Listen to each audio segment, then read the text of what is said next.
We got a 24 by 36 piece of MDF hardboard.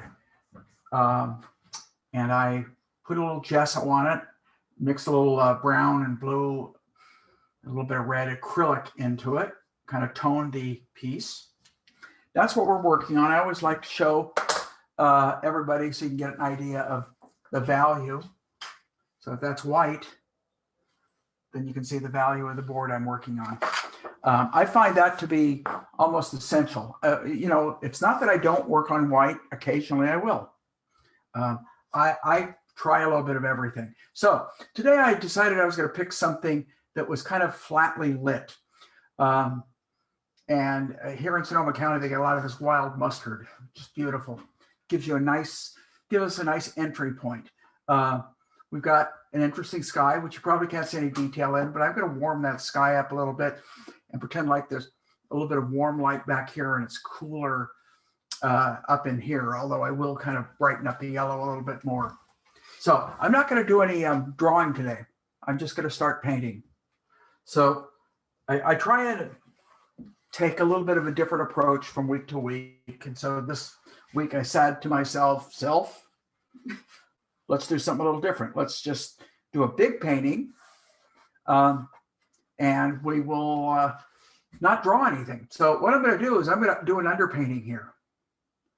Because if I look carefully at this area, one of the nice things about gray day paintings as opposed to sunlit paintings is it allows you to really look into the areas and see interesting subtleties. A lot of times when you get into very strong light and shadow, you don't get into it because the light and shadow dominate so much that a lot of times you don't begin to see into some of these areas of the color nuances that you can. So without going away and talking forever, I'm gonna take a little bit of burnt sienna and a little bit of yellow ochre, put it down low on my palette here, add a lot of terp to it because I want it to absorb. And we're going to kind of take this whole bottom area. Now we're going to lay a little bit of a warm, I always burnt orange kind of a wash with those two colors. You can kind of get that. So you see how much terp I've got in just by the drips.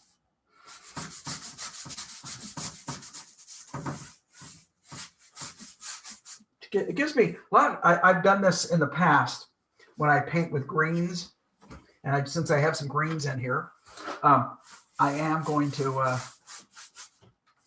start with a tone underneath it that is probably a little bit more dramatic. All we want to do is get kind of a nice tone down here, and this being gessoed and a piece of MDF kind of like masonite, hopefully. By the time I get into that, a lot of this will kind of absorb into the gesso ground, and it won't be as wet. If it is really wet, then I'll just take a cloth, wipe it, that kind of thing. All right. So I'm using a 1.5 inch gesso brush, bigger than I usually use. I usually use a 1 inch. You know, usually, a lot of times you see me using this. This time I'm using this. So let's go with the sky. Now I'm going to warm that sky up a little bit. So I'm going to start with the titanium buff color. And we're just going to kind of rub a basic tone in wherever I see that sky, about here, up around the trees, and maybe up about in here. So we're painting masses, which is basically how I start almost every painting, sometimes with a drawing down. In this case, I decided not to. And in case you're wondering why I decided not to, I'm not going to tell you because I really don't know. I just decided not to. So we'll just kind of scumble this warm. This is a titanium buff. Now, I'll tell you why it looks so yellow. It's because this is kind of a violet color. Because that's a violet, kind of a gray violet color, any of you guys that have studied color, you understand that a violet will always bring out a yellow in color. So this is actually a pretty gray color, this titanium buff. And that's a good place to start, right about there, because I know I'm going to want to warm it up a little bit. I think I even might take my rag and wipe it down a little bit here. Okay. So now we're going to start in with this background mountain here. Before I do the foliage up here, I'm going to do that kind of a gray brown color. So take a little bit of white, take a little bit of umber. I'll give you my palette a little bit, and a little bit of, I have a light blue laid out, not a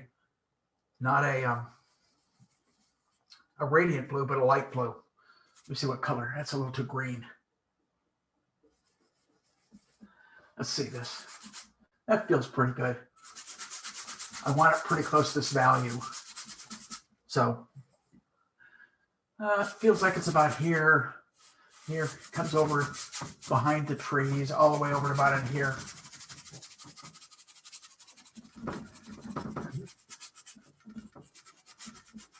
Okay. Now a little bit more fun. We're going to deepen that color with a little ultramarine. And then I'm going to test it. You know, that's not as bad. That's pretty good. I want to add a little bit of ochre to it, or a little bit of raw sienna. You can add either one. They're both very similar in color. But I want, okay. So my only problem right now is I don't have enough paint mixed up. So I'm going to put more white down, more ultramarine, a little bit of umber. And I'm just kind of mixing it right into the color, and that way I'll know when I've kind of reached a comparable color. I think I've reached it already. And I'm going to take a little bit of medium and put it into it, and we'll see what happens. That's pretty good. I want it cooler because and we're going to kind of indicate feeling of those trees, the way it comes down onto the mountain.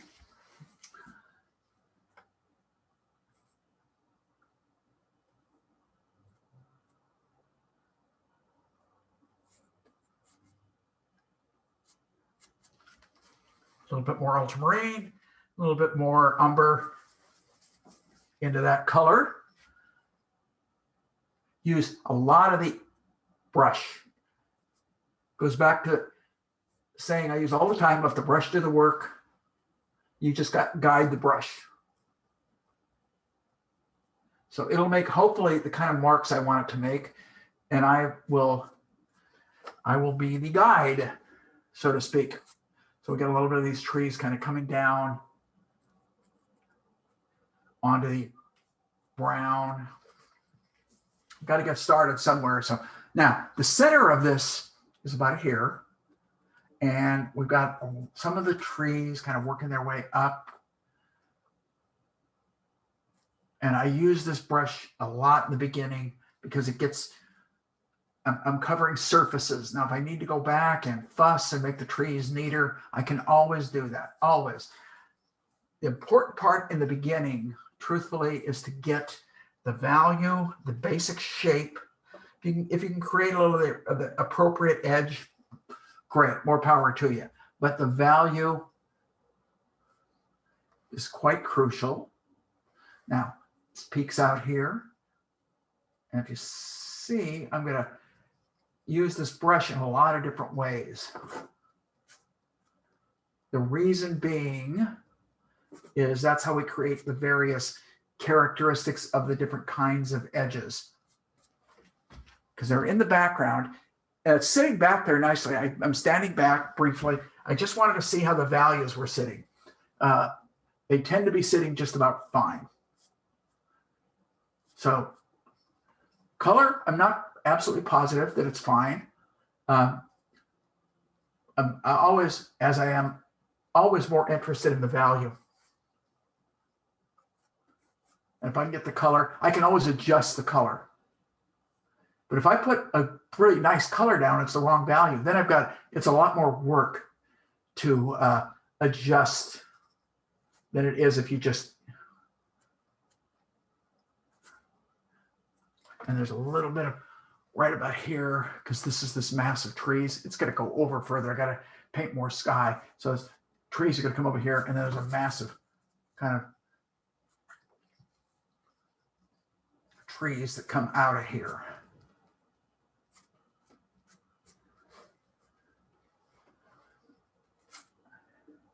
A little bit of, okay. I gotta stand back for a second, see how it's looking. It's okay, probably gonna hit that kind of green color now. It's kind of a background green. I'm gonna take the sap green, I'm gonna mix it back with a little ochre. And I'm just looking to see if I want it darker. And I throw a little bit of raw sienna into that color. Let me see what it looks like. I don't like it that much. Let's try this. I threw some more ultramarine into it. Feels a little better. It's a little dark, a little bit dark.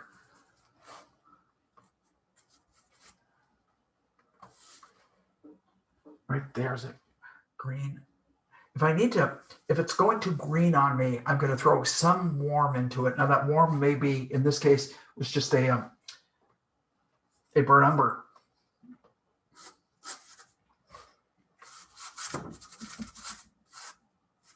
Okay. A little bit of, you see little patches of green here and there, back on the mountain. We just kind of push it right into the paint so it doesn't stand out too much there.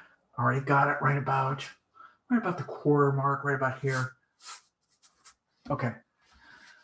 So we're going to keep coming forward. We're going to amplify that green just a little bit with some ochre. Let's see what happens with this. A little bit of yellow into it, maybe. Let's try that. Probably not as bright as I wanted, but I want to kind of leave that tree right here is going to go right in here. So, and then this is going to come forward down a little bit below midpoint. So if I look, we want this, and then here's about midpoint here. So I want to bring this green down into what I have in that warm area. And if colors start mushing together a little bit, at this point, I don't worry about it, because I will strengthen them as the painting progresses, as opposed to just trying to stay with the exact right color right off the bat. And I'm getting some interesting little warms that are happening back in there.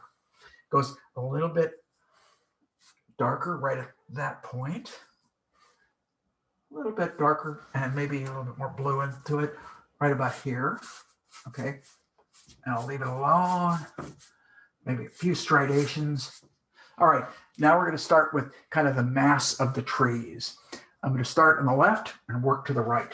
First thing I'm going to do is I'm going to take a little bit more of this, and I'm going to bring this over further. Those trees are going to go up into the sky. Okay, so I'm going to use this brush. I'm going to take, this time I'm actually taking some, I have a safflower oil mixed with the solvent-free gel in the liquid form. I just started using that, and I don't know how I like it yet, so I'm not going to recommend it. I'm just trying it. So what am I taking? With whatever residue I still had in the brush, I mix some green and some umber together. Okay, and because there's a lot of warmth in these trees. How does that look? You know, that looks pretty good. I just don't have enough of it mixed up. It's a big painting, big painting. So I need to make sure I have enough pigment mixed up so it'll stretch. So I'm actually remixing the same two colors, trying to come up with pretty much the same thing, which I think I've done. And we'll start in on this, and then up about here. I like painting wet into wet a lot. The problem with painting wet into wet, or alla prima, this whole thing is alla prima. But when you're painting, when you paint one color into a color that's already down there, and you're doing it in what we call an alla prima fashion, which is you're doing it all in one shot. The problem that occurs is that every time you put your brush down, so I'm going to find the top of this tree. Every time you put your brush down, you're picking up paint. That's why you need a little bit of a medium in, so it will sit on top. So I'm going to go, I don't want to go too far with it because I do want to mess with that sky a little bit. So we're going to kind of just get the basis of it in there.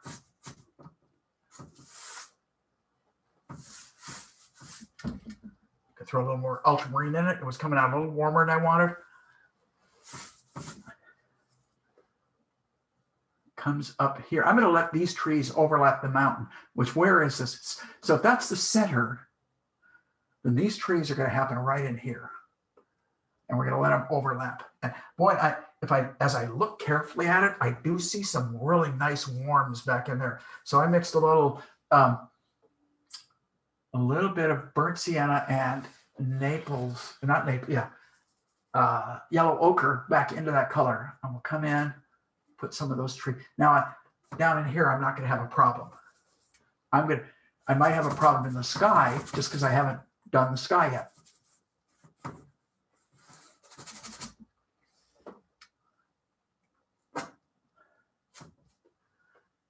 I'm having to mix up that color several times because I'm using a lot of it. Again, it's pretty simple. It's pretty much sap green, burnt sienna, or burnt umber. It's pretty much those two colors. So it's not a tremendously difficult color to kind of match. I'm going to hold off on the tree because I'm going to do some stuff in the sky. And I'm going to pick up a little raw sienna, a little burnt sienna, mix some other colors into that so it doesn't come out, because I see some warms kind of sneaking in here. Now that's probably a little too warm, but I don't care because I know I'm going to come over it.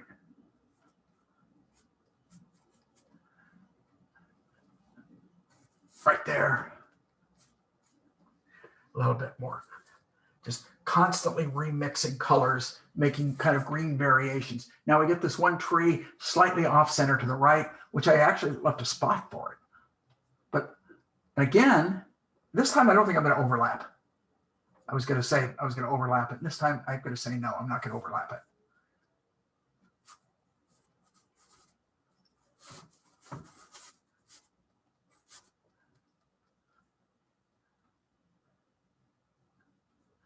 Right there. A little more green. And there's a barn right about in here. Right about in here is where I'm going to want that barn. So I'm going to want to kind of fill in a little bit. Got some nice light wispy trees sitting over it. That barn is going to sit, we'll just leave a spot for it right about here. So kind of leave kind of a placeholder. Got a really interesting little group of trees that sit. There's two little trees right here, and then a mass comes down here, across. Use the brush as many different ways as you can so that you get the kind of edge variation that you want. Edge of that barn is going to sit about here. So that's going to be that part right in there.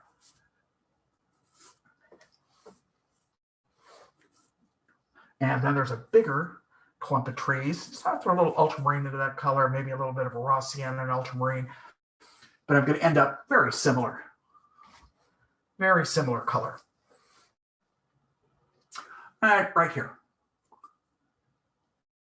And overlap that little green mass.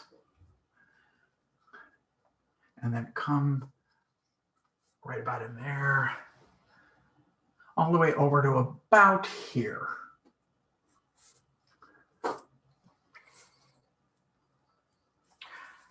This is the interesting part about painting without drawing, is you draw with shapes.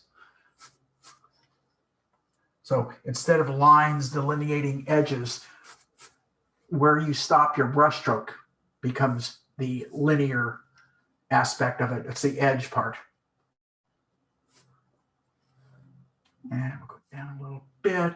There's some little darks right about in there. We'll just kind of smack it in there. That's kind of where I think the barn is going to go.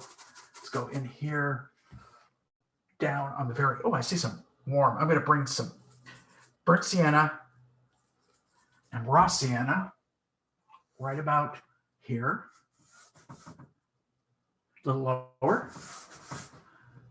and then it works its way back up, and then we'll go back to the greens and we'll bring them down. So we're covering, want to get the spaces covered. I can do any adjustments I want once I get the masses in there.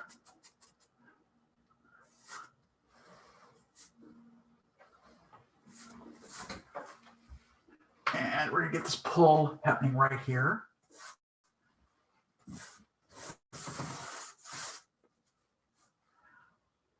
There's a little bit more raw sienna into that, a little more burnt sienna. We get kind of a reddish tone that kind of works its way right about there.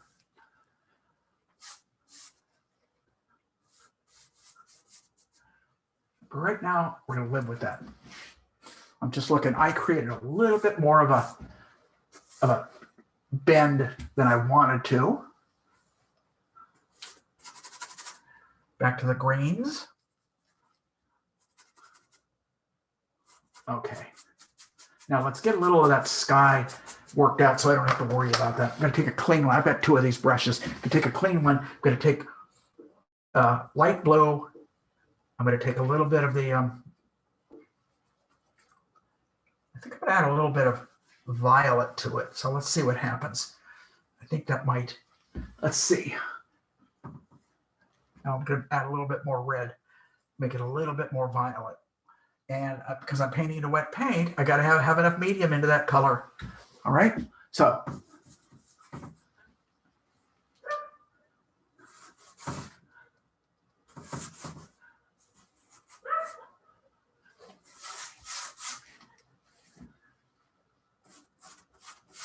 trust yourself a little bit here.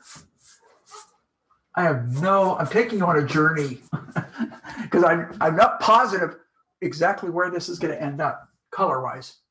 I kind of have it in my head a little bit. But when you don't do a color study or you're out plein air painting, you're improvising, sometimes you make really interesting decisions that work out well. Of course, sometimes you make interesting decisions that don't work out very well. So we're going to hope for the best in this. I went a little bit more violet in there. I think you might be able to see that. The color variation looks good. I kind of wish that wasn't quite so yellow. I'm going to, as it comes down, I added more white, more blue, more alizarin crimson. More white, more alizarin crimson. This time I'm a little on the pink side. I'm going to go more blue. As I look back at my reference, I think I could take it a little bit more cool. So let's try this. Maybe a hint more violet into it. And we're going to kind of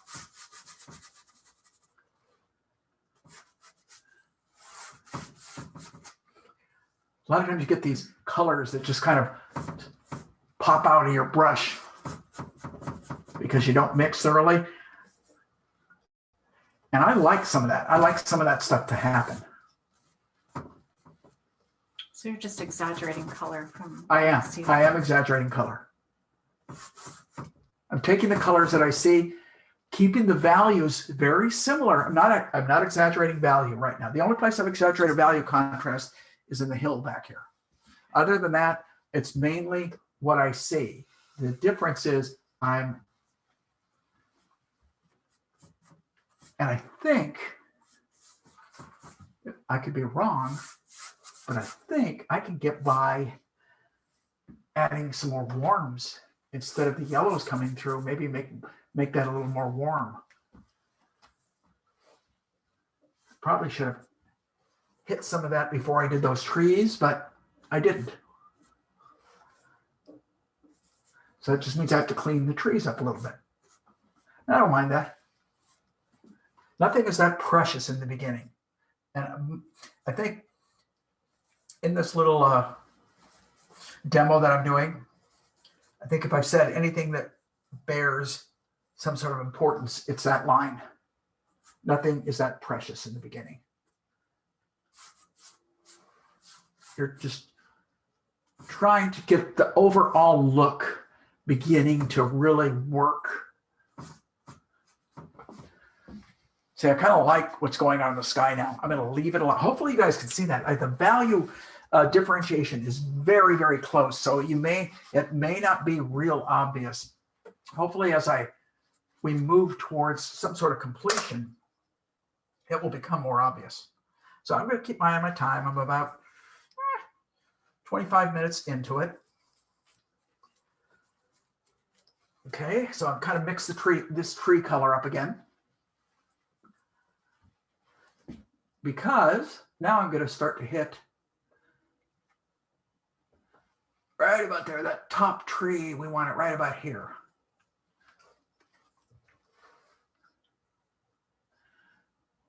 Again, every time I put that brush down, I'm picking up the sky color. So I can use different parts of the brush, and then I've got to reload, meaning I've got to reload my paint. Just letting the tip do the work right now. I want that up higher a little bit. There we go. I don't like the edge quality, so let's fuss with it.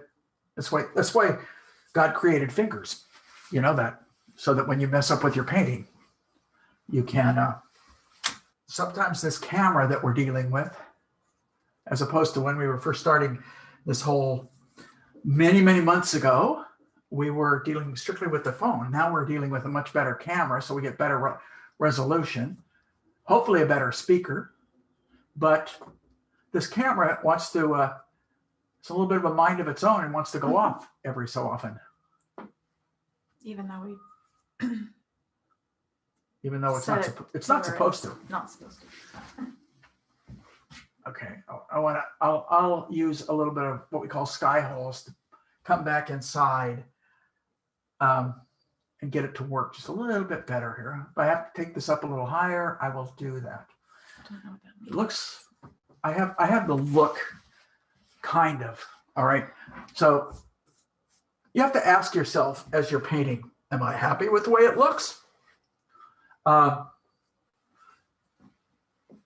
Most students that I talk to say they're not. You need to be generally happy. Let's put it that way. Mm-hmm. It's not going to be, because it's not finished. I mean, it's one of the differences, one of the big differences between painting with an opaque medium such as oil, acrylic, gouache, and watercolor. Watercolor, you can't be quite this crazy with. You have to be a lot more planned. With these opaque mediums, you can take more chances, so to speak. But your dynamite watercolorists get to the point where they have such a great feeling for it that they take chances. So I'm going to add a little bit of a kind of an umber characteristic right about in there, right in front of that barn. And some of you guys want me to get the barn in probably, but it'll be one of the very last things that I actually do in the painting. There's no sense in putting it in if it doesn't work, right? So if it's not where you want it, okay. So we've got kind of the look laid in, but one of the things that we can begin to do now is hopefully go over this. And I know it's not set up really well, so I'm going to kind of dry it off a little bit with my paper towel. All this does is absorb moisture out of it. All right, so we get a little bit of that moisture out. But I kind of want some of those oranges to kind of peek on through. So what we're going to do is we're going to come up with a nice green. We're going to a little bit of a green, an ochre, a yellow, and a white. And let's see what happens. I think it's going to be too green. It is. Well, it's kind of nice. Yeah, it's not too bad. Let's throw a little Rossiana into it, and that'll warm it up.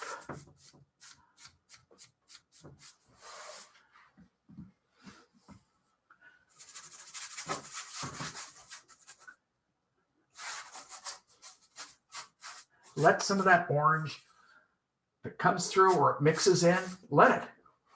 Don't fight it. You can always cover it, remember. Again, one of the great things about oil, opaque paint, acrylic paint, is you can come over it and fix it 10 times, 20 times, 30 times. You just keep coming over it until it works. Okay, so we're going to take that green. Because of the scale of this, I'm using a lot of paint. Put some medium into it. The medium, I often refer to as an extender, because that's literally what it does. It extends your paint. So instead of making a stroke and running out of paint in about 2 or 3 inches, you can actually take and make a long stroke like that, because the medium extends your paint. And since oil paint is just your pigment extended in oil, pretty much that's what we're doing. We're just adding a little bit more oil to it, and it makes it go a little bit further.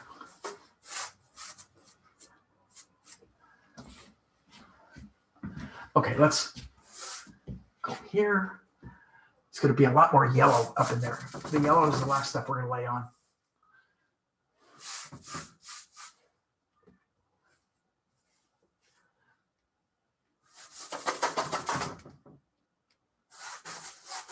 It's mixing with that orange and creating a really kind of an interesting green. So it's not, and I want that, by the way. I'm not, so don't be afraid. Don't fight it. Mixing with the orange that you. Huh? Mixing with the orange that you. Yeah, it's mixing with that paint. And even if it's dry, I want a little of that to come through. And I may go back into it and even add more. Probably gonna really ripping through the green. Surprised. Green and brown. So we want a little darker up front. There's some really beautiful warms, which I want to have time to go back in there. It's one of my reasons for choosing this is there's a little warm. A bit more. I'm adding a little bit of raw sienna now and then. And maybe even a little bit of a red. Get back in here.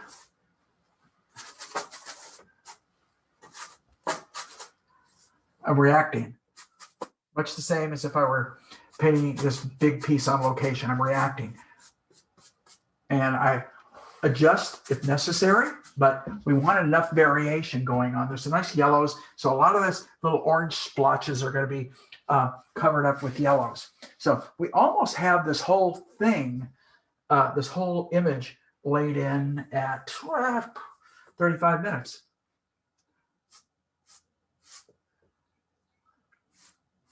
And that's just because I said, what the hell? Let's go for it. Pretend like I know what I'm doing. You know, my favorite saying, pretend like you know what you're doing and assume you might be wrong. Or you're probably wrong, really.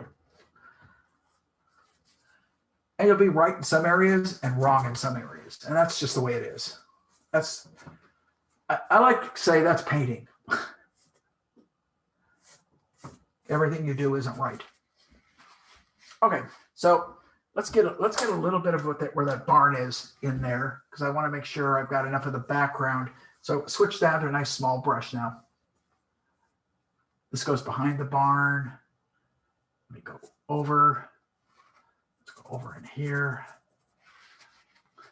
Okay. Now, I'm going to use a burnt sienna, which is going to be way too red. I'm going to use a little bit of white mixed into that. And I got to tone that down. I'm going to tone it down with a little bit of blue. Let's see what color this looks like. Nope, not. Probably shouldn't have thrown any white into it. A little bit more blue. That's closer. A little bit more blue. So top of the barn. It's probably a little too dark, but side of the barn, the door, and then you got this other building. I put it way over here. I'm going to get rid of it, and we're going to put it right about here. And it's got a little side element.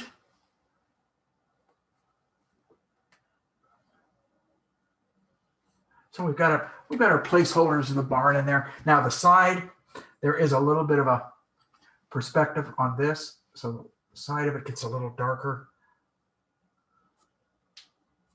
Okay. And it's got a beautiful little, that door is kind of gray. So I'm going to start with the light blue, white, maybe an ultramarine, a little bit more ultramarine, and then I got to tone it down so it isn't a real blue color. So any warm will do. And let's test it. Has a little bit of a green cast. That's right here. That looks pretty good. That's about where I want it. Okay, let's leave that alone for right now. And let's get the foliage on this side. This is why I wanted to make sure and get this barn in, or the placeholder. I won't finish it off pretty much till the end, but there's that. And then there is this area right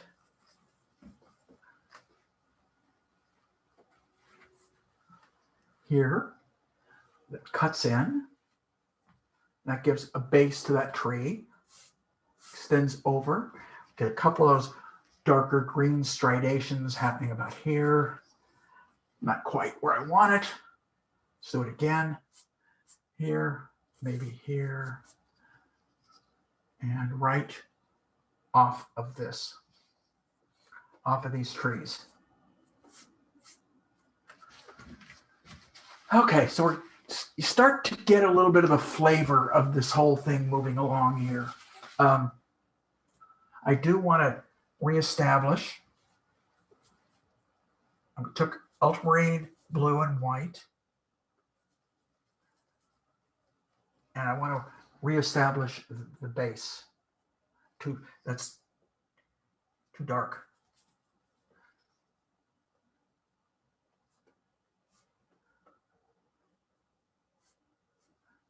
I'm being a little more careful at this point. Not being quite as free-flowing. Still keep my brush scale up. Okay, I want to get some variations in the foliage back in here. So, and I'm just looking at my time saying, how am I going to use my time? So I can see warms and slight ochre characteristic happening right about here. Coming down. Where else do I see it? A little bit of warmth. Right about in here.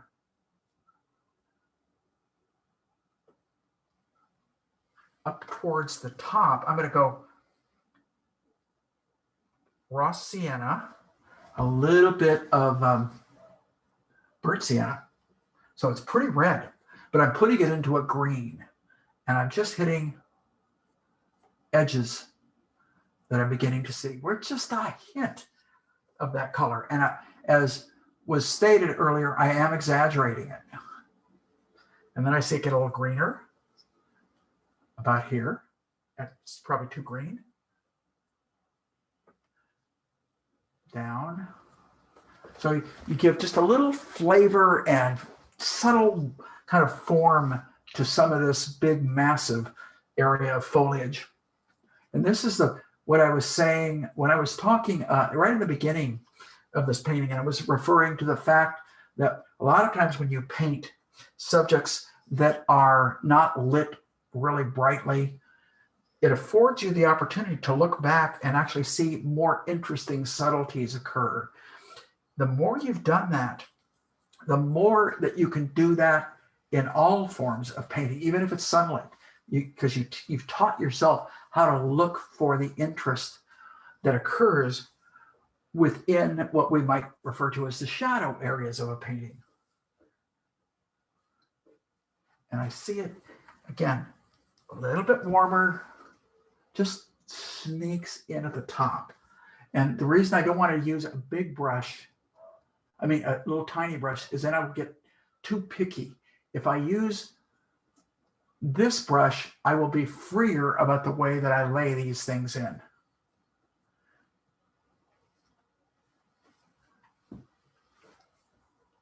This, what I am doing now is I consider the modeling and color variation that you do in any painting.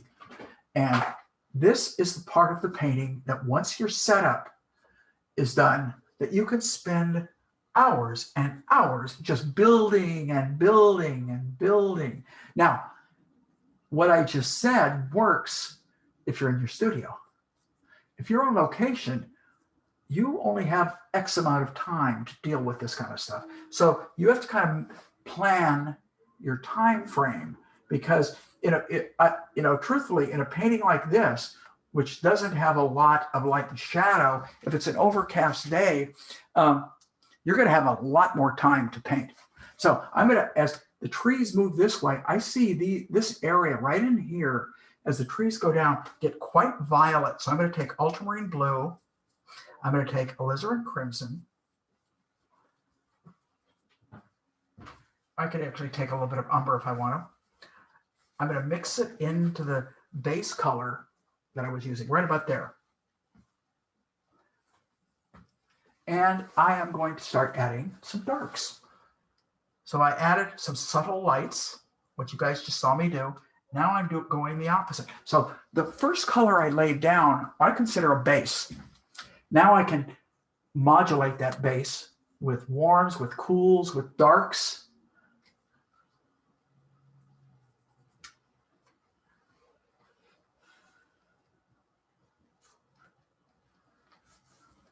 And if I get it in there, I don't like it, I just push the paint back into the color I already have there, and it will sit back into that kind of olive kind of mess that I have. I see a little bit more blue, and I'm just feeling this out as I go. See a lot.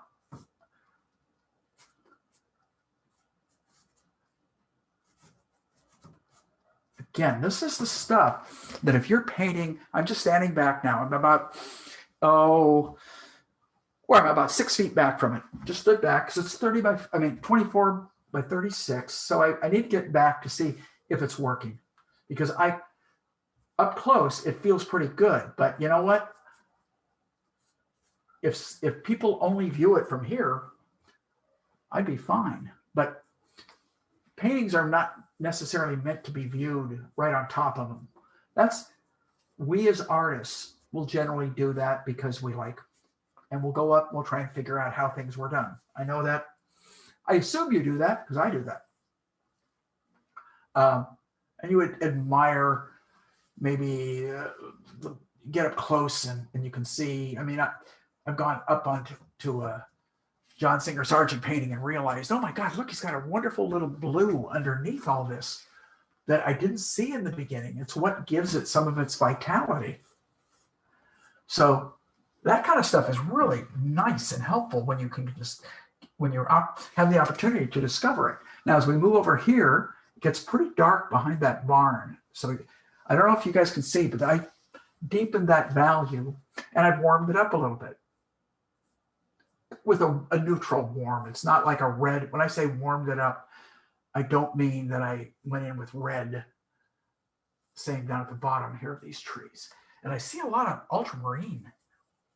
So what I do, I just mix more ultramarine into that color. And we'll put some nice edges, hopefully, on that tree as it moves up here. So we modulate lights, and then we modulate some subtle darks, all within the confines of the value range and the color range of the initial color that I put up, which is kind of that dirty olive color.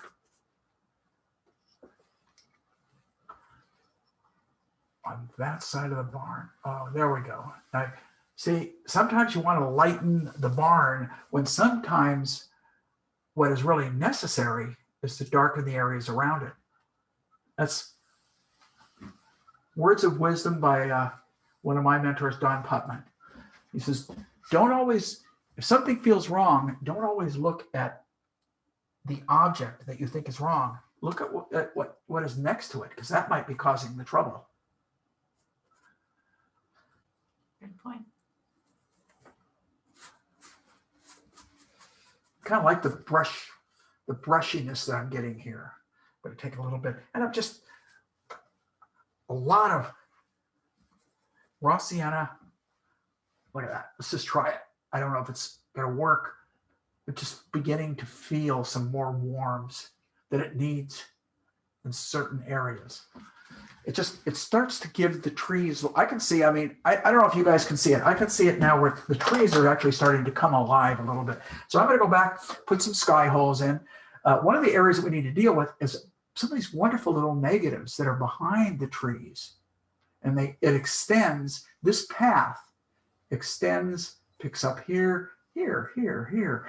Looks like there's a truck. I'm not going to paint a little white spot back in there. I'm not going to paint it like it's a truck. So I'm going back to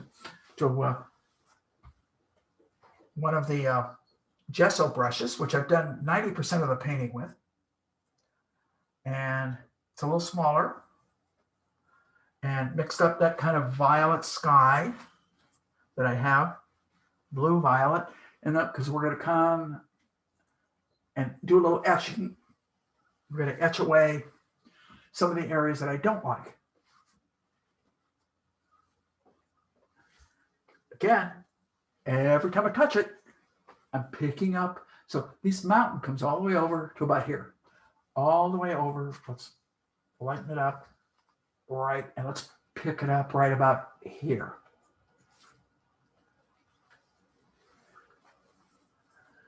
And a lot of lights right there. Whoops. Getting a lot of green because I'm back into that color, so I'm remixing the color.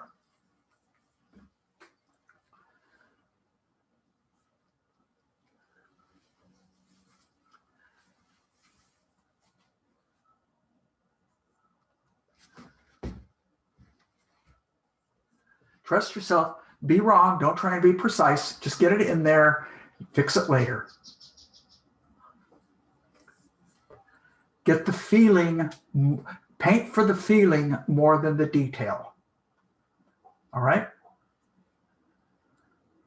I hope that all makes sense to you. But the reason I hope it does is because it makes sense to me.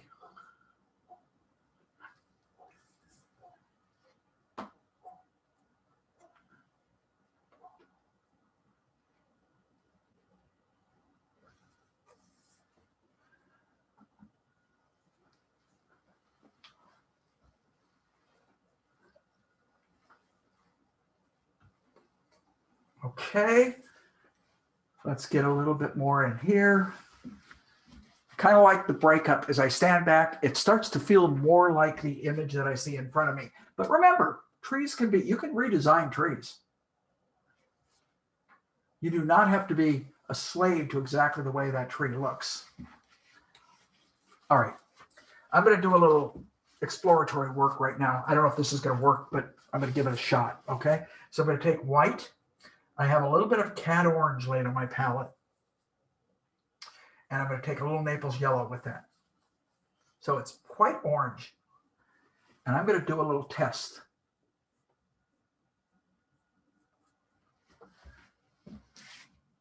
I like that. Sorry, I didn't mean to scare you. I didn't know if that was going to work.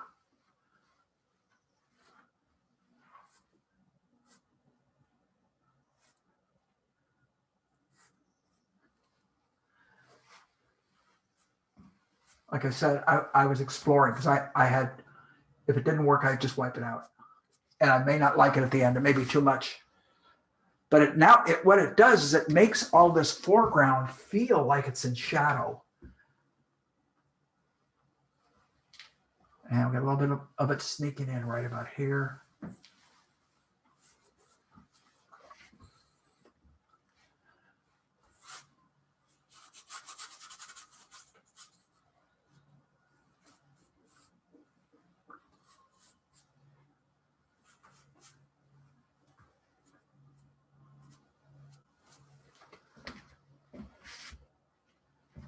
I'll be darned.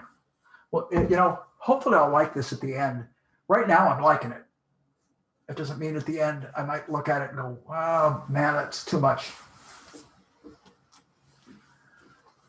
Or I might tomorrow realize that, which is probably more likely than if I'm just doing it now. So I keep standing back. Yep. Still like it, so that kind of scares me right there. And I'm just picking up on what I see. Little pieces of light kind of peeking through.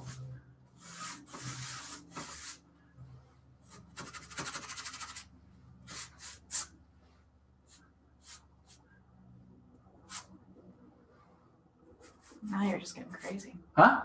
I said, now you're just getting crazy. Yeah, I know. Okay, let's leave it alone. I've messed around enough. One thing I think I will do is take a little bit of ochre to that color, and as it comes down to the horizon,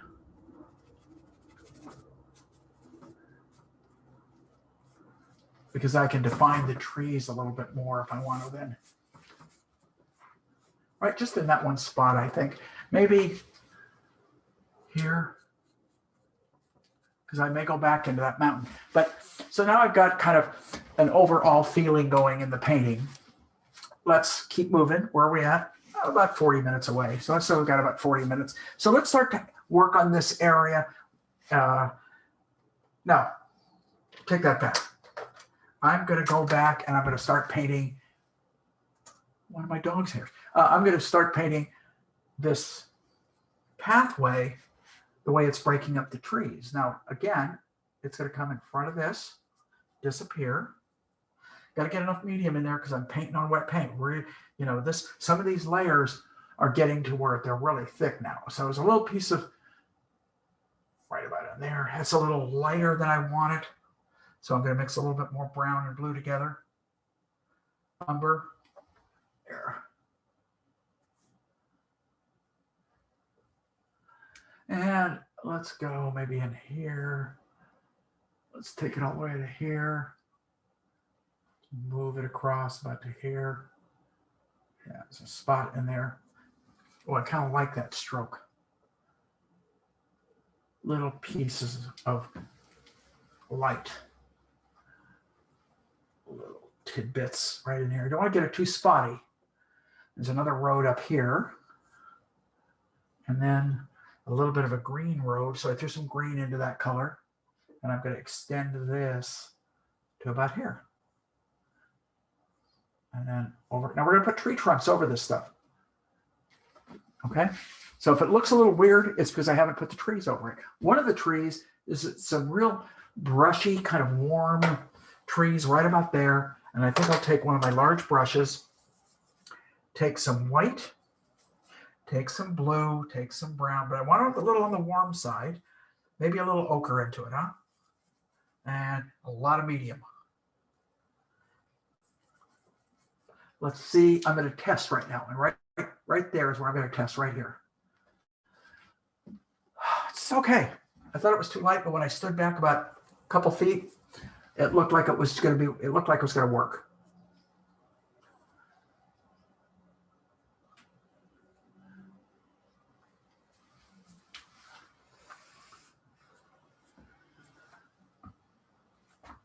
Push it. I don't want it all to be the same brightness. I want some of it to sit back.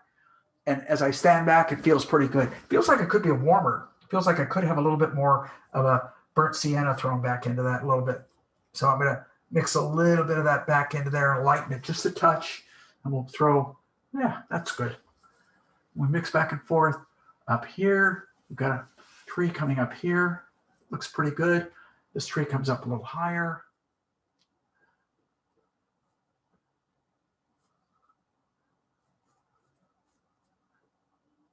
And it gets real scrubby and kind of warm down in here.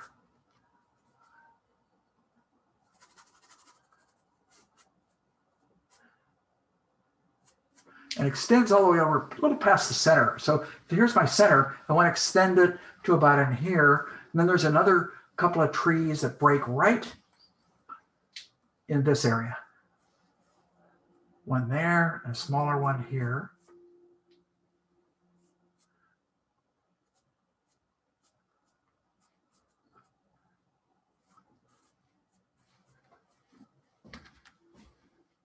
to stand back for a second, see how it's shaping up.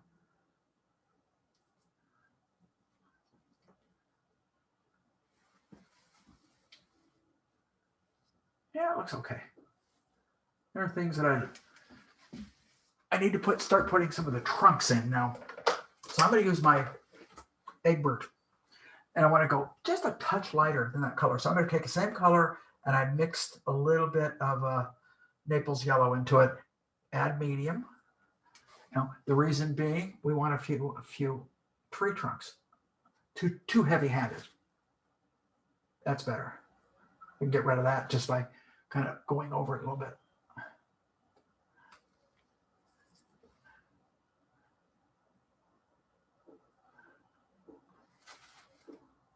If they stand out too much, I just push them back right into the paint.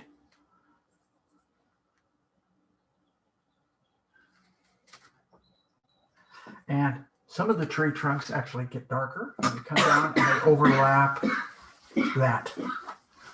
And so we want to get some of these tree trunks coming down and overlapping.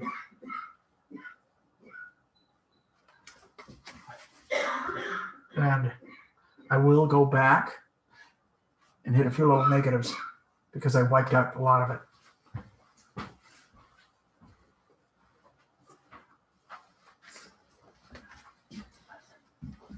And put the darker tree trunks in again. One there, we can put one here, one here, a couple in there, get a little darker as they move up in here. We get some lighter trunks.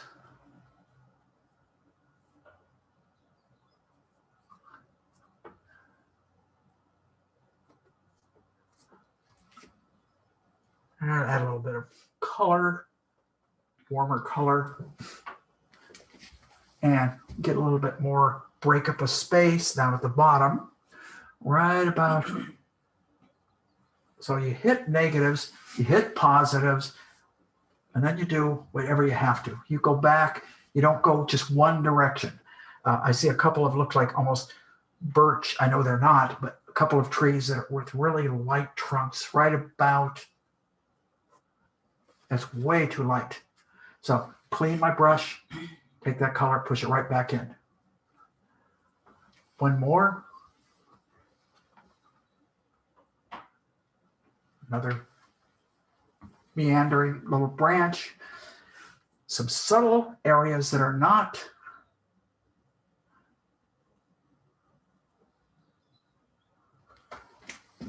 so we're getting a flavor, except we want to, that stands out too much. So I want to bring a tree trunk over it a little bit.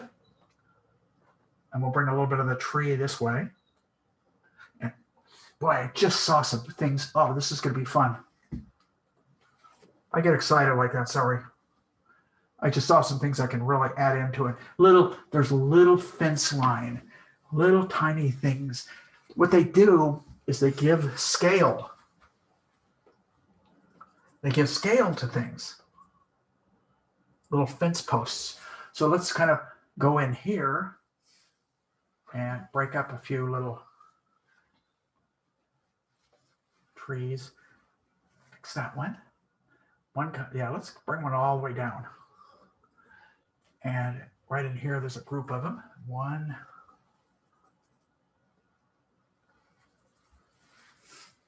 Let's do it again. 1, 2.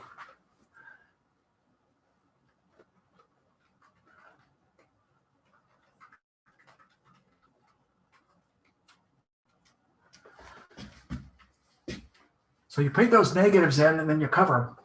And same back here, like I want to get a little shrubbery coming up over it. And maybe a fence post or two. So we start to break those areas up to make them feel, and this, we'll do the same with with these trees. We need to put a few trunks in there because we wiped out everything. So what we do is just come back in and put one here. Let's see, there's one kind of coming that way. And there's one breaking that. Whoops, that went way too heavy-handed. That's what happens. Faster I paint. Sometimes it works and sometimes they just come out clumsy and heavy-handed. I'm going to switch over to my little liner, one of my liners, just because I think I'll make better strokes, thinner strokes. Because we need to really break this area up a little bit. It's a nice tree trunk that goes right in there, and back up through here, right in there, and it just helps those areas not feel like they're too underdone.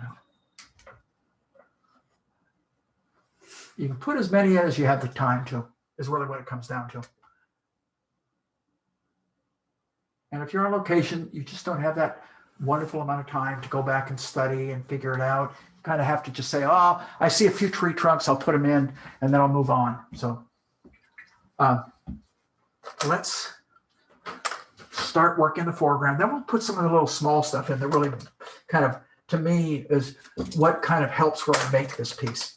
So I'm going to take my number 1 inch and I'm going to start back in here adding some of those little yellows. So I just mixed yellow, cad yellow hue into that brown that I just had, that I was using in here. And we're going to start right here and see how that works. Oh, that's actually pretty good.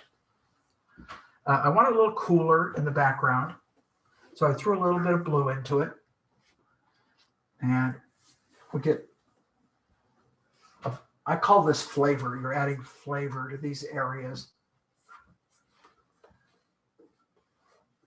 It's a little stronger, right about here.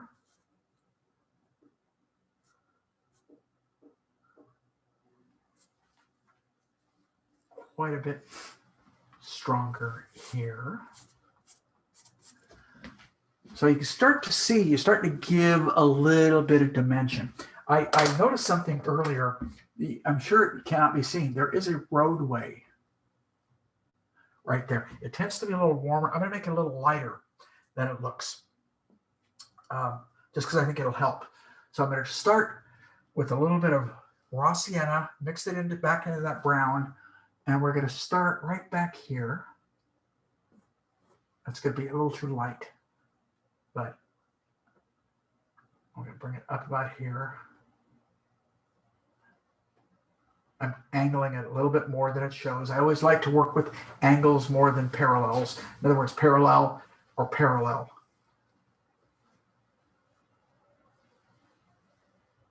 And we'll just, okay, so we got a little road. It's a little strong back here, so I'll take some of that green and just etch it away. Okay, so we'll leave that alone now. Now, what else do I see? I see some of that brown color that is right here, kind of work its way down.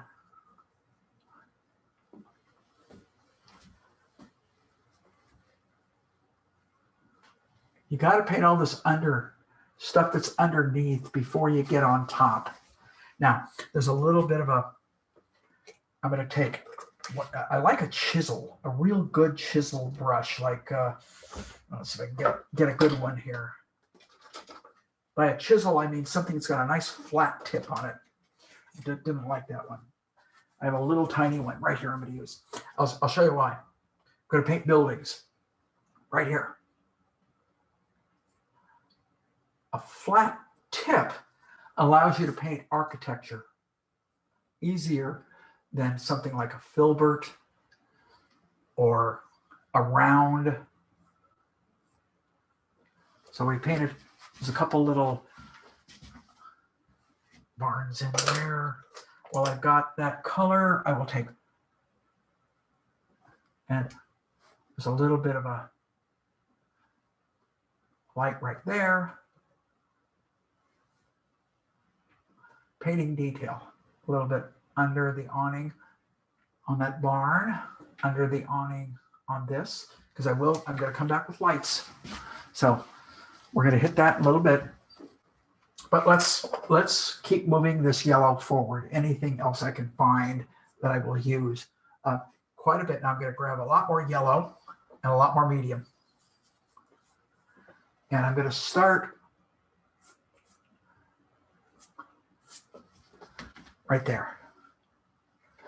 And it comes along the road up to about here.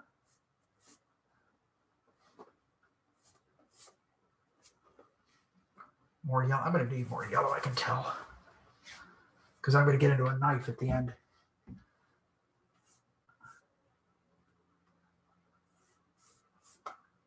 Little tiny, little hints. So it's really kind of falling back into the greens. Up in here, it gets a little stronger.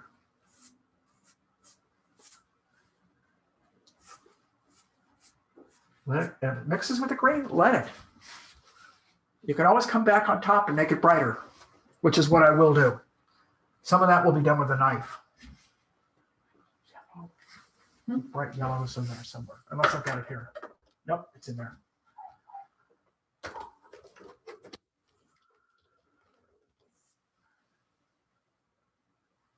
Yellow hue? Huh? Catch yellow hue? That's it. I'm going to squeeze out a lot more yellow. Didn't realize I was going to need that much. I don't want it to overpower the sky with the orange. That in the sky it's orange, so it stays different. It's warm. Down in here it's cool.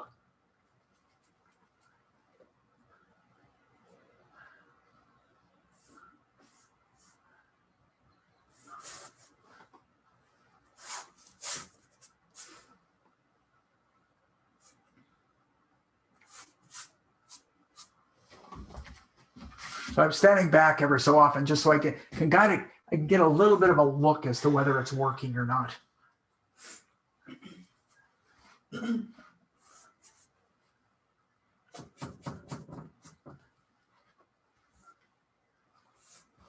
Big massive area right in here.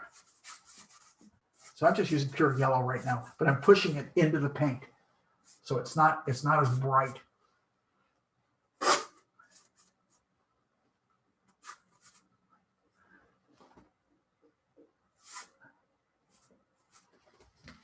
Where's that from again? This is, if I turn around, instead of looking this way and looked this way, I'd be looking at the ocean. It's on the Sonoma coast. So Sonoma coast is really kind of cool. Besides having a really interesting rocky shoreline, it's got kind of rolling hills that come down to it, farms, things of that nature. And so it offers a lot of various wonderful, exciting subject matter.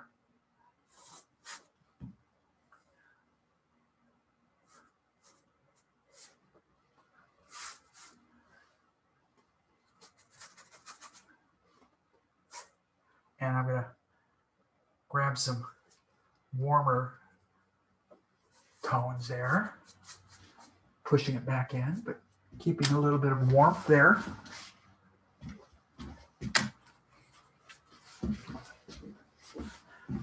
Got to take more of the yellow, a little bit of that blue. And as it comes forward, it's not as strong. That's why I want the blue in there.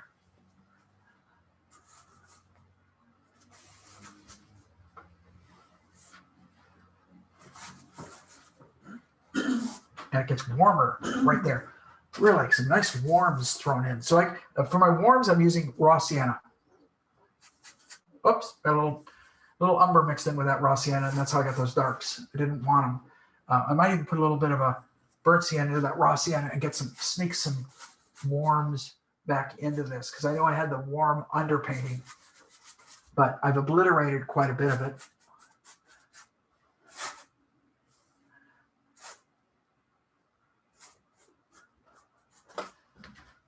Keep it pretty abstracted. Why? Because that's where we don't want the focus here. I want the feeling. I want a great feeling up in here, but I want the focus back.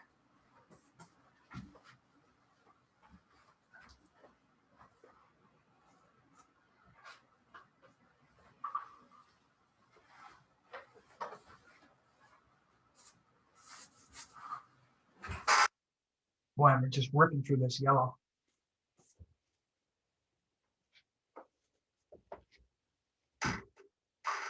This is where just build.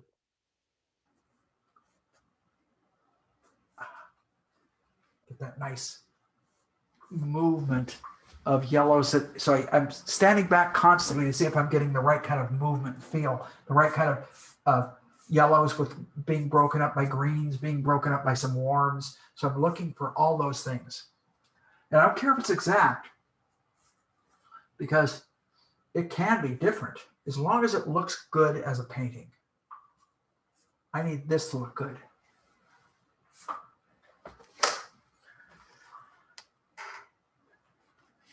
To cad yellow hue. So what we're going to do. We're going to use a knife more at the end. But where am I? Oh, about 20 minutes away. Okay. So I might take one of these brushes if it's clean. If I don't have a clean one, I'll just grab a big old brush that I've got somewhere. But I'm going to actually clean it off. I just took some turf. Got most of it. And what I can do is I can smear some of this, throw it a little out of focus, bring it.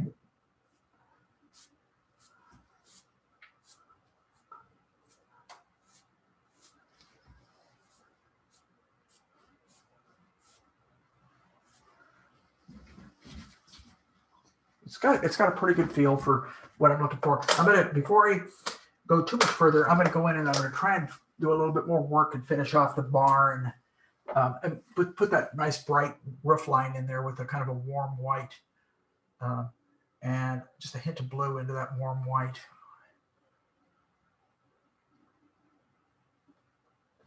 And what we'll do using this little Egbert. Whoops, almost had it. Okay, and we want to get there.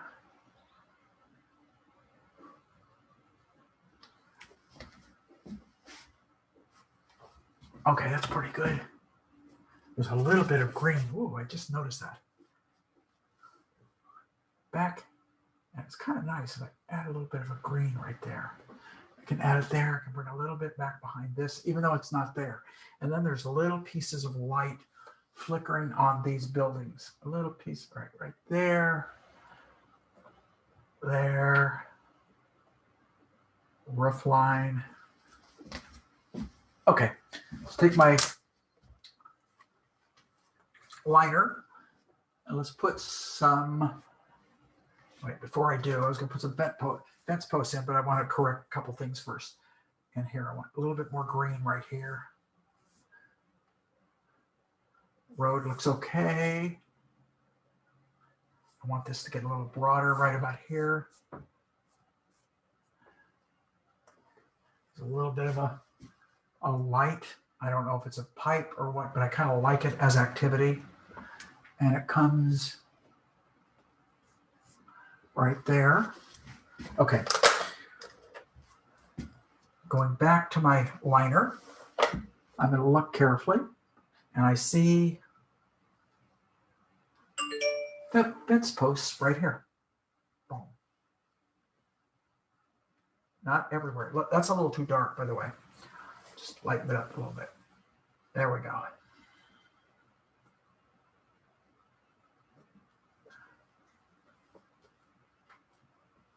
And as it crosses over, I see a couple of little pieces of light and a little light base at the tree that I didn't see earlier, but I see it right there and there. So this is all that little picky stuff. And I think I can warm that barn up a little bit too, but I'm not going to do that right now. I'm going to deal with all the fences while I've got them. So first thing I'm going to do is a couple nice posts right here. And I don't know what they're from, but that linear activity is really a nice touch. I'm going to break this with one right here, even though I don't see it. And then we're going to start kind of right up in here, and we're going to start bringing some of these. 1, 2.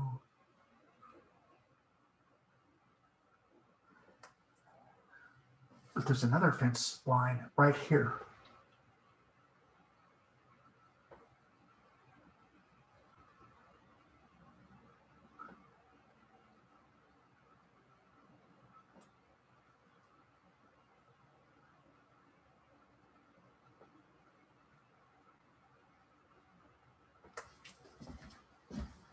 and a fence line. Those are a little too dark, just in my opinion.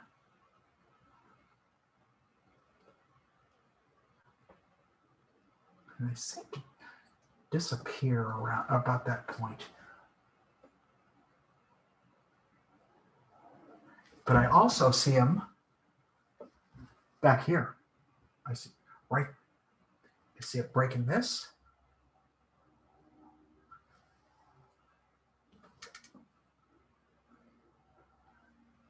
And I don't even know if, no, it's not. I was gonna say, I don't even know if it's all the same fence line. And I can, upon really looking at it, it's not.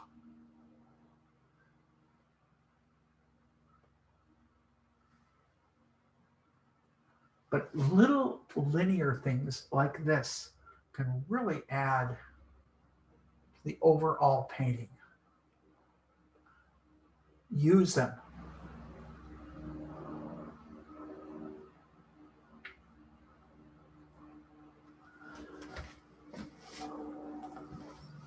Okay. Anything else I want to do with that? No. I want to go back. I'm just looking at my time. I want to give myself about a little bit of time to work in this area up front, but I want to work back in here a little bit. First thing I want to do, I think, is lighten, brighten that barn just a little bit. So I'm going to take ochre and burnt sienna and maybe a little maples, and we'll just see what happens when I do this. Oh, I like that. It's not too bright. That was my fear, is if I did this, I was going to get too bright with it.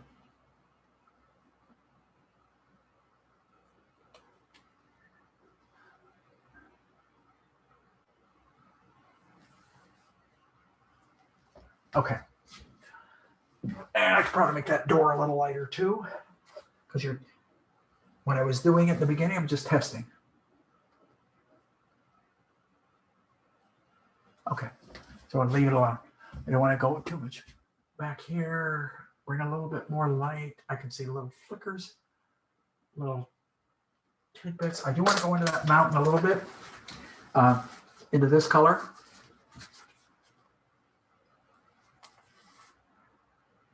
So I'm just going to kind of match what I did in the beginning. A little ochre, a little blue. It's kind of somewhere in, now that's too dark. And I used the titanium buff with it. Yep.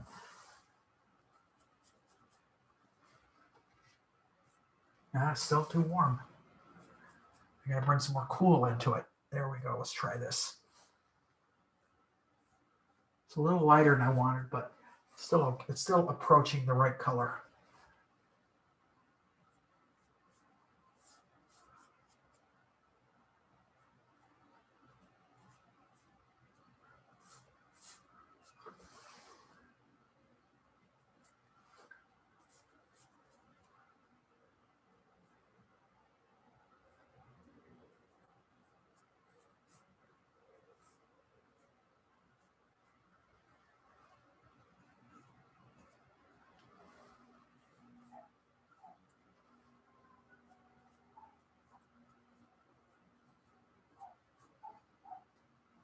Kind of hitting. If I let some of that undercolor come through, it actually adds a little something, so the piece, it doesn't get too flat in kind of one color. It actually adds a little something. So eventually what I want to get up to, if I possibly can, is probably looking at which knife I want to use. But it takes the cad yellow hue. I'm going to mix a little titanium buff into it. Add just a touch of blue to cool it. Oh, that looks like a pretty nice color. Let's see what happens. Maybe a little ochre thrown into that, huh?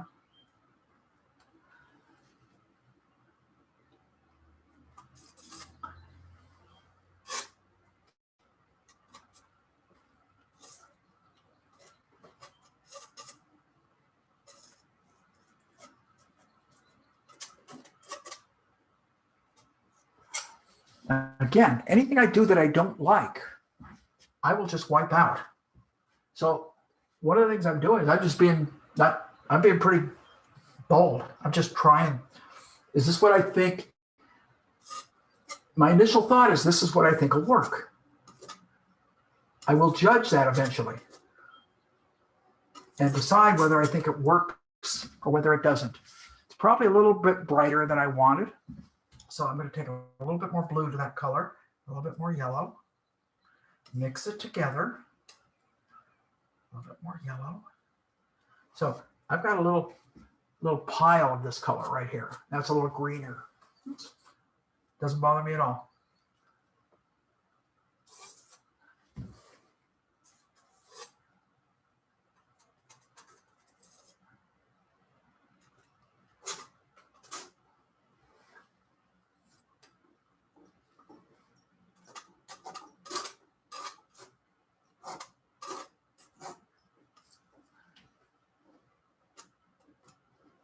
Well, I kind of like that. What's happening there? Sometimes I start going crazy with a knife, and I find I really like it, and I go too far with it. Sometimes I don't realize that till the next day.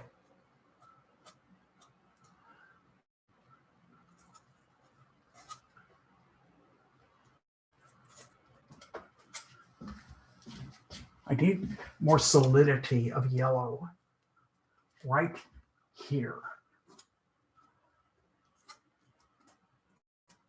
But I don't want just that one flat yellow. I'm going to take the light blue, mix it in with that yellow, and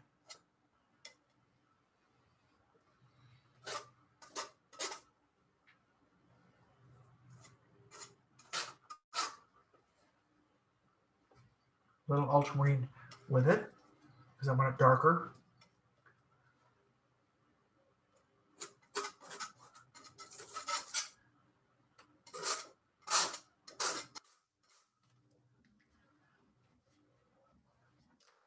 Brush.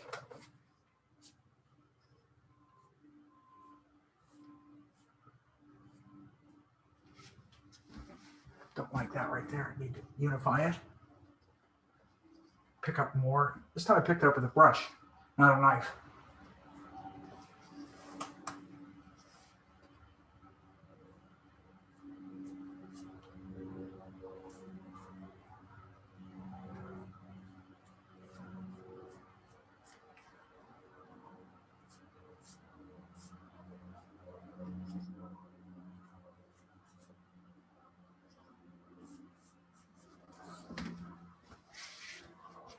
So what we're getting, I'm hoping, is this fading back. So it's pretty prominent up close. And as we move back into the distance, it really fades away.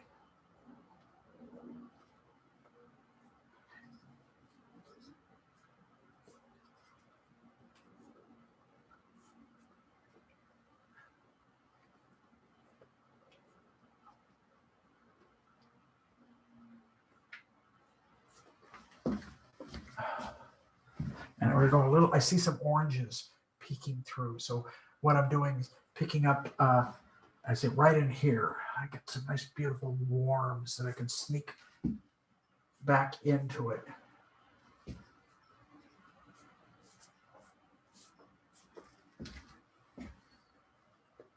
Over to the left, I see it get cooler and darker right here.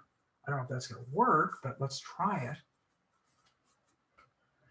If it doesn't, you just break areas over if it isn't working, and you just keep standing back to get the feel.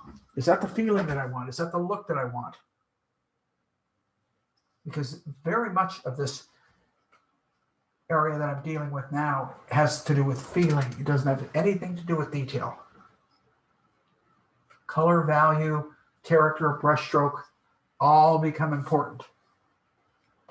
They're all kind of intertwining. So hopefully this thing is starting to come together. It feels like it is. I'm going to take a quick look at some other areas. Right in here, I see the mountain behind. So I'm going to actually make not anywhere near as light as the mountain, but I'm going to make a color so I can bring some tree trunks over it. A darker version of this mountain right about here.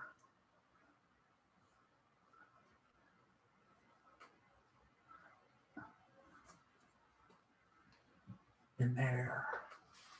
And then you basically take your liner with the base tree colors and you put a few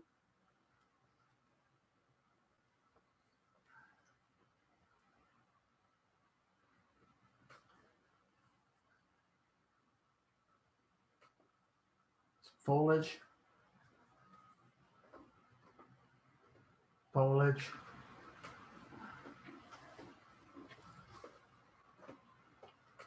tree trunk, foliage. Yeah, here a lot of little, see a lot of verticals. And they're all tree trunks. So go one. Okay, paint wasn't wet enough. Wasn't sitting on top. There we go. 1, 2.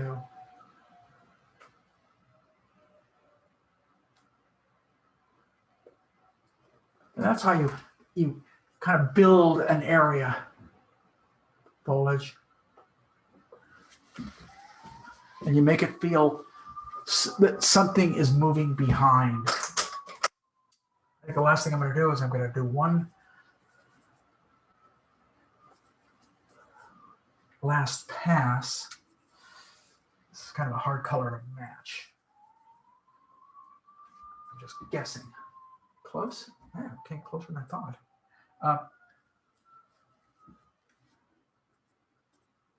messed up some of the edges. That's why I wanted to kind of go back and clean up.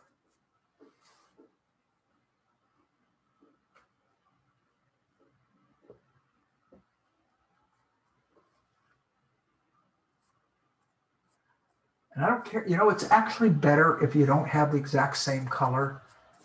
If you're a little off, because it's basically the way it looks back there. It's not a color.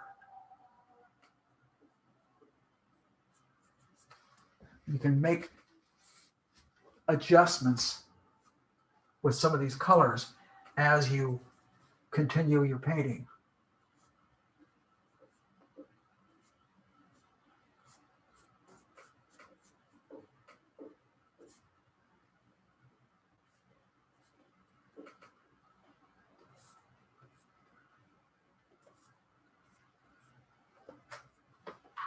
We're just moving stuff around, kind of getting back, coming forward, double checking things, seeing if there's anything that I think needs a little bit of help. And that's what I would do for the next, if I were painting this on location, that's probably, 90 minutes. I probably have another hour that I could be working on this thing if I'm on location. And I could come in and adjust and readjust. It just gives you that opportunity to kind of evaluate, because once it's this far along, it's pretty easy to evaluate it. It's a lot easier than when you're first starting your painting, because it's difficult to evaluate it at that point.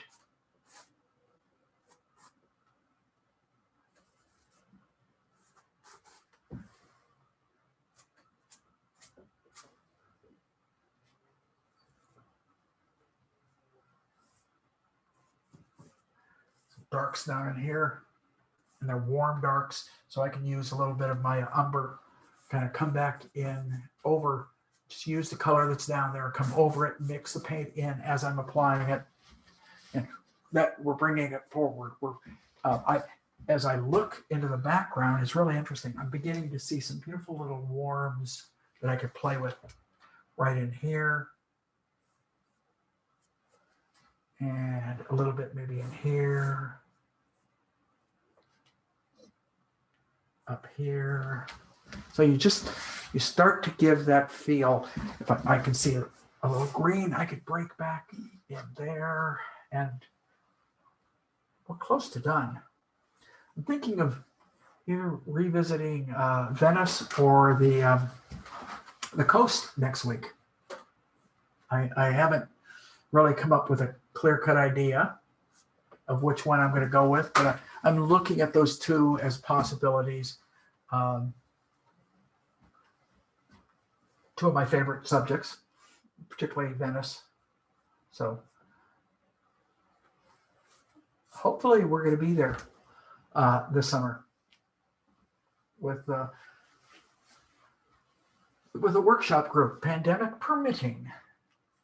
And, it's not a matter of us, it's a matter of what happens over there, because I think we're going to probably be pretty good shape. So hopefully they'll get their acts together and we can go over there and have some fun painting one of my favorite subjects. I'm going to break this so that it's too hard. It's a little too straight of a line right now. So that's kind of what I was trying to do here.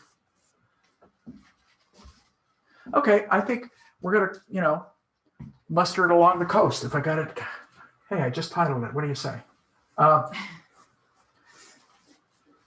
I hope it looks good on, on the screen. I never know how these things are coming out visually. Looks, am I knocked out with it? No. Do I think it's fine? Yeah, I do. I think it does what I want it to do. I know that if I had the opportunity to develop it further, I could take it into I love it when my paint dries enough so I can actually go back into it and do some work. But I generally don't go back into these. Sometimes 15, 20 minutes, I'll come back upstairs, look at it, go, oh, why'd I do that? Maybe do a touch up here or there. Generally speaking, what you see is what you get. It's done. And a lot of people have asked me what I'm going to do with a lot of these. Some of them have gone to galleries already. I've had a couple that sold. And I probably will, we're talking about maybe doing some sort of an auction eventually with these. A lot of these pieces that I've done over the pandemic. So we're going to keep it up for a while. And I always try and pick different subjects, something new that hopefully will be a little bit of inspiration for all of you guys out there. In any event, I will thank you all, as I always do. I want to thank, who's with us today, Tim? Yep. Yeah, I want to thank Tim at the Academy, who's kind of on the other end. We never get a chance to see Tim, but we talk to him. And all of you. And then Anna, of course, because she mans everything. I don't know what the heck I'm doing when it comes to, of course, she tells me she doesn't know what she's doing either sometimes. So, but she knows a lot more about the camera work and all this other stuff. Well, I see these trees can actually come down way down here now. I didn't catch that before. That's better. Okay. I'm not going to do any more on this, at least right now. I think I'll take a break. Wish you all happy painting. And it's kind of fun. I don't know. I think it's okay, but I'll look at it and see how I feel in a little while. Bye-bye. Thanks, everybody.